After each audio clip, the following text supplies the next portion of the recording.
moviegoers. Today I'm bringing to you a movie that's available for you to see over on Showtime if you got that, or you can rent it for a very small fee, and I suggest that you do. And it's called City of God, and here with me to chat about it is one of my good friends, and you know him, you love him. It's Cody House. Take it away, Cody. Tell me about City of God. Hey guys, City of God is a movie that came out over 20 years ago. It's about the crime in I guess South America because it's Rio, Rio. right? Rio de Janeiro. Yeah. Yeah. Brazil. Uh it's a period piece that takes place in the 60s and 70s, and it's about like the underground and how these kids are in kind of very poor economic poverty stature, and it's like the only way to move up is to live a life of crime unless you get lucky and can get out of it, and kind of dealing with that because even like the police are corrupt in this place, so you don't even know who to trust or who's a good person to be around. I, I remember this film getting highly praised when it came out, but I just never got around to watching it. So last week was the first time I finally watched it.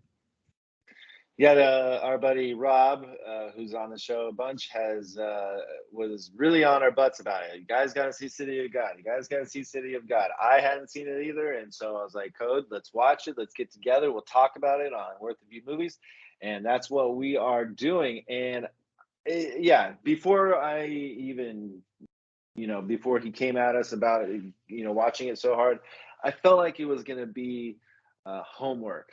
Sometimes movies just feel like homework. It's either going to be too long, or yeah, it's subtitled, it's international, and sometimes it's just hard to get into that space and the mood, and so I was really dreading it, and then I watched it, and boy did I enjoy this movie very, very much. Yeah, it's about it's two kids in the slums of Rio. Their paths diverge as one struggles to become a photographer and the other a kingpin. And I mean, this is one of the nastiest villains in movies, right? Like these are the villains that you really do, like. He goes around, he kills people for sport, and then because of that, he's off his rocker. He's trigger happy. You can look at him one way and he'll just shoot you and kill you. And these are the worst types of people out there, because when they're loose cannons, you don't know what they're going to do. It really brings a lot of tenseness, and that was what was brought to this movie, is a lot of tense situations. It's actually based on a true story. The kid that wants to become a photographer actually really does become a photographer. I thought that was a really interesting part of the whole story. It really grounded it, because in a world full of chaos in these slums of Rio, the photography was just something so small and simple that really did ground the chaos. So I thought that was really, really smart. Yeah, how do you feel about the performance in this? I mean, these are no-namers, right? We don't know anybody in this film, or I've seen them since, I don't Yeah, think. I have. Maybe I Alice don't know Braga, any who of these played Angelica. actors. Yeah, that's about it. Which, Yeah. yeah, that's the only person I would say I know. I know the director went on to direct the Constant Gardener, which I do remember that movie because it's a Ray Fiennes movie that Rachel Weisz won an Oscar for. But Mhm. yeah, I think of course, highlighted performance is the young actor who plays sort of the drug kingpin, just because it's very over the top, and like you said, he's a loose cannon. He's a little bit of a live wire. He could go off at any minute. It's very reminiscent of like a Joe Pesci performance from Goodfellas in that way, of like how dangerous this guy is. Mhm. Yeah, that's the character of Little But Zay. Little J, yeah. Little Um, Zay. Yeah. I I another movie this felt similar to me, but this is a much more down and dirty, grittier version. But it felt like this would pair well with like Slumdog Millionaire as well, kind of Mhm. like the story it's telling in a lot of ways. Oh yeah, this movie's definitely grittier. Um, but yeah, there. they grew up together, and then one went one direction, the other one's trying to go a straight narrow direction. And yeah, I mean, both stories were necessary for this film, and I mean, I just the entire time was hating little Zay, and I was just like, somebody should just kill him already. Like he would save who, even if you died in the process of killing this, you would save hundreds of people, maybe even thousands, because they just go on murder sprees. And it's all about being the kingpin there, being the one who's people go to for drugs and guns and stuff. Paying off cops, crooked. It's a lot of similarities to movies that we've seen, but I thought this was just really perfectly done. And story wise, they kind of bounce around and bring us to the past and jumps, to the future a little bit, but only in the 60s and 70s, which I really like that sort of element to it, because I mean, I'm sure it's probably not too much better right now, in this day and age over there. I'm sure a lot of this still happens, but I thought it was really, really smart. And it's hot. There's a lot of sweat. They really toned down the coloring in this movie. It's a lot of brownish, reddish coloring, a little bit of that hue to it. I just thought that the storytelling in this was really, really well done. The editing that they did when they were just in that house, and we just saw the house, how it was at one point, and then that other character took it over and became the new sort of, or they just stayed in one spot. The camera stayed in one spot, and then we got to see the development of this house and grow, and people coming in and out, and the types of drugs they were doing throughout the years. And I thought that was just really, really well done. This movie is nominated for 4 Oscars back in 2003. Mm-hmm. Best Director, which when you get an international film, that rarely happens. I mean, was Thomas Vinterberg did it for another round recently. Also, Ruben Östlund, but also got Best Writing for Adapted Screenplay. Yeah, but he got this without a Best Picture nomination too. Right, that's also tough. So that's impressive. Best Cinematography, very, very well done, and Best Film Editing, which we were just talking about. I mean, the editing is phenomenal in this movie. Do you wish you had seen it earlier? Did not get a Best International. No, it didn't even get a Best International. Which interesting. It would have won. Yeah, I think it would have won, especially as well received as it was at the time it came out. I think I do wish I had seen it earlier, but maybe like some of the elements I may not have liked as much because I was younger, but maybe I would have been more, because I enjoyed this movie and I liked how well made it was, but this isn't going to become one of my all-time favorite movies. Right. But I do wish I had seen it when it was like getting this kind of appraisal. And I don't know if it was just hard to find or by the time it was available for me to watch, I just forgot about it because there were other things I wanted to watch. Mm-hmm. I don't know. But I'm glad I finally watched it. Yeah. The movie's nominated for Best Foreign Language Film at the time. Zellery from Czech Republic, Twin Sisters from the Netherlands, Evil from Sweden, The Barbarian Invasions from Canada, which won, and then The Twilight Samurai from Japan. I mean, City of God should have been in there. I don't understand that at all. I have only heard of one of those, and it wasn't the winner. Yeah. But it lost pretty much everything to Lord of the Rings, The Return of the King. Screenplay, cinematography. Makes sense. I mean, Lord of the Rings took it all. Yeah. And director, right? This 2002. Oh, bad play, Oscars. You gave it to Roman Polanski. Oh, yeah. The Pianist. Yeah, because Rob Marshall didn't. The movie itself came out in 2002. This is the 2004 award, so I think the movie. Oh, it was nominated for the 2004 award, so that's Peter Jackson then, which makes sense. So It originally came out in 2002. Girls, shush. It originally came out in 2002, I believe, not probably internationally, and then came out domestically to us in 2003, and then 2004 is when it was nominated for the Oscars, and Peter Jackson won for The Return of the King. Oh, so Yeah. who wasn't nominated for Best Director then that got a Best Picture nom? Was it the guy that directed Seabiscuit? So Master and Commander, Mystic River, Lost in Translation, and Lord of the Rings. For director, we had Peter Jackson, Fernando Morales for City of God, Sofia Coppola, Lost in Translation, Mystic River, Clint Eastwood, and Peter Weir. Yeah, so Seabiscuit. Okay. Nowadays, if there was 10, it would have been up there, right? If there was Ye- 10 nominations for Best Picture, City of God would have been in there for sure. Yeah, I would have for sure gotten in if there was 10, because that's another thing they've been doing recently too, is including one international film in the 10 movies. Yeah, and if it's worth it, I think you should do that. I mean, don't just leave them out just because they're international features. It doesn't matter. They're still great movies, right? Parasite. Well, I that love one, it trying won the Parasite. big one, Yeah, Parasite, so exactly. Yeah, it's Yeah. possible for sure.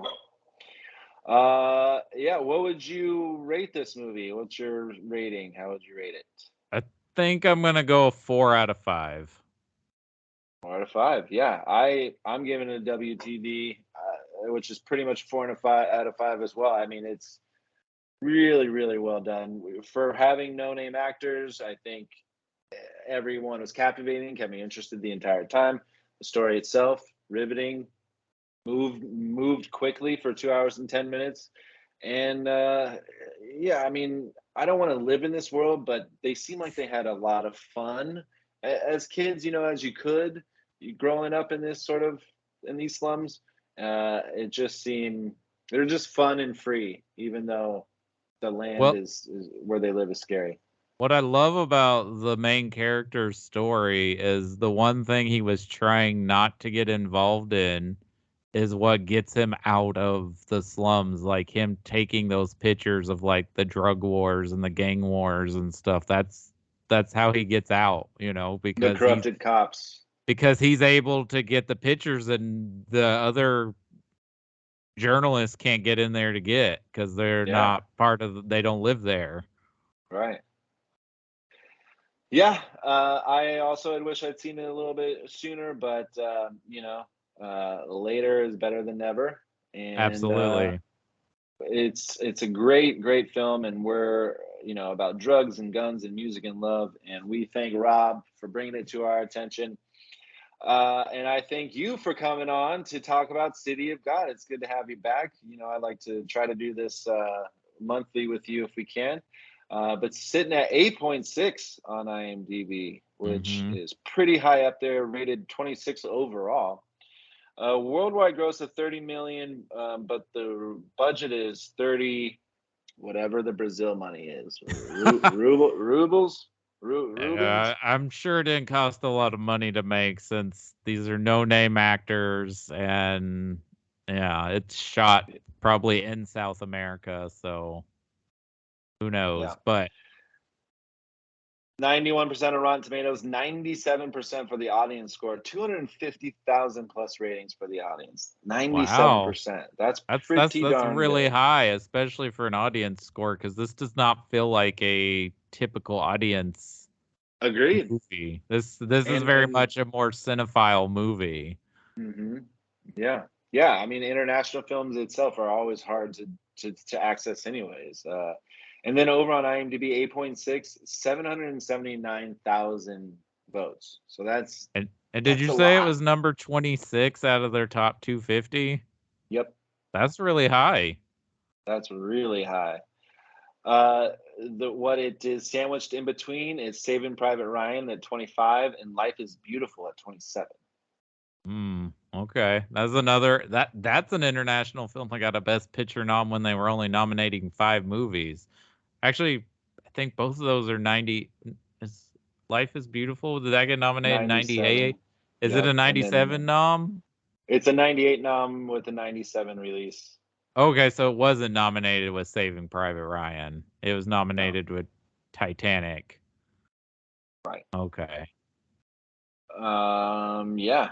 And then, of course, still at number one on IMDb is The Shawshank Redemption. Well, everybody's dad loves that movie. And Yeah. it's on cable pretty much every day. I love the movie too. I'm just saying, if you Yeah. turn on cable TV, I guarantee you Shawshank Redemption's probably on somewhere. Yeah. Cool. Well, thanks for joining me, Cody. Absolutely. Where can people find you? You can find me personally on whatever it's called now, X, Twitter, whatever it is over there now at Film Nerd 85, as long as it's up. It's I'm also on. technically X Twitter. It's like, Yeah. it was called Twitter, so it's an X Twitter. Yeah. But yeah, I'm still up there as far as I know. I also have Instagram, so you can find me on Instagram, though there's not much on there other than pictures of my dog, but Yeah. As far as my content I put out, we have a YouTube channel called Video Store Rejects. We also have a Facebook page. I have a show called The Director's Chair. We just did a video about Asteroid City, so check that out when I post it. I'm right now season 1 of The Director's Chair. We're covering David Lynch, and right now we're doing a deep dive into Twin Peaks. So we got 2 episodes out already. So check that out. And you're doing the old show and then the new show? Yep, we're gonna do right now. Our next episode will wrap up season 1, so we'll do season 2, and then we'll do the movie, and then we'll finish with the return, and then we'll do the rest of David Lynch's films after that. I think I'm in on one of them, right? I think Did I'm going to you talk. did you say you wanted to come and talk a David Lynch movie? I Yeah, can't. sure. One that I haven't seen before, right? I mean, Um. I haven't seen the Firewalk with Me. Okay. I, Well, I that one know would that. require a lot of homework. Oh yeah, I wouldn't watch the show. Yeah, you'd have to watch the show. I mean, it's a prequel, but you would need to watch the show for the subtext. Yeah, well, I do like watching movies that I've never seen any episode of the shows for. I saw El Camino, never seen Breaking Bad. I saw Deadwood, the movie, never seen Deadwood. So I'm a weirdo. Oh, Okay. I do remember. I think Eraserhead. Mm-hmm. I hadn't seen Blue Velvet or Lost Highway. So I'm in on Oh, any of those. okay. Let But me before know. you go, Yeah, is that a Turbo Man back there? it is. I got it for Oh Christmas one year. my God. It That is a is Turbo Man. the coolest thing ever. Wow. Still in the box. I don't know what to do with it. I wonder how much it's worth. Oh my God. You are If so somebody lucky. knows, please let me know because I don't know how much a Turbo Man's worth, but it's pretty cool. Oh man. I mean, when I saw that movie for the first time, if I ever had a Turbo Man, I would have been so happy. But yeah, that's a great toy. If somebody loves me out there, bring me it. Dude, they run for like $60 just to buy. Dang. God, no I don't wonder I think my never had one. mother-in-law spent that much when she bought it for me. Oh, she loves you. She definitely loves you. Cool, buddy. Thanks for joining me. Thanks everybody for viewing. And of course, if you haven't seen City of God, go check it out because it's worth the view. Yeah, and if you have Paramount Plus, you can merge Showtime with your Paramount Plus, and I don't even think it costs that much more to add it on. For Showtime, yeah. And now they have Yeah. it together. It's not 2 separate apps anymore. So if you have it, it'll be on your Paramount Plus app. Or just do the 7-day free trial with one email. And Yeah, if you like it, you can keep do it. If that. you don't, exit out. Well, if you're a Star Trek fan, you want it because that's pretty Oh, much well, the yeah. Star Trek network. Right. Yeah. It's the thing keeping Paramount Plus afloat. That and Taylor Sheridan. What does he do? He created Yellowstone and all the Oh, well, all yeah. it's Geez, 1923 to yeah. 1988, whatever. Yeah. Yeah. Yeah. You're And right. if you got a parent or a grandparent that was born between 1940 and 1959, they watch Yellowstone. Well, we love Kevin Costner, so go check it Yeah, out. Cool, bud. Thanks for joining me, and we'll absolutely. talk to you guys soon. Have a lovely day. Go see City of God. Yes. Thank you.